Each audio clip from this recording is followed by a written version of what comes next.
Nagse-celebrate ngayon ang isa sa pinakamagaling na aktres sa ating bansa na si Miss Angelica Panganiban at bumungad nga sa araw ng kanyang kaarawan ang video call kasama si Kim Chiu at Bella Padilla na kung saan na-post ni Kim Chiu ang kanilang early video call.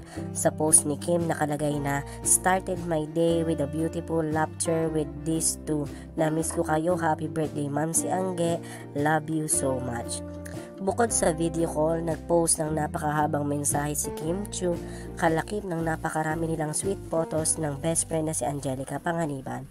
At sa post ni Kim, ito ang nakalagay: "Happy birthday Ma'am si Angge. Never kong na-imagine na magiging kaibigan ko ang isang Angelica Panganiban. Thank you for being a great friend to me. Mapag-uusapan natin kahapon without even saying, alam mo lahat ng nangyayari sa buhay ko.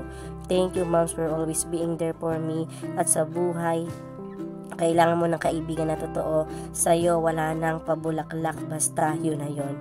We may not see each other often, pero thank you dahil alam ko na lagi kang andyan para sa akin." Nag-reply naman si Angelica at sinabing, "Akala ko nasa ibang bansa tayo kagabi. Akala mo din wala akong anak.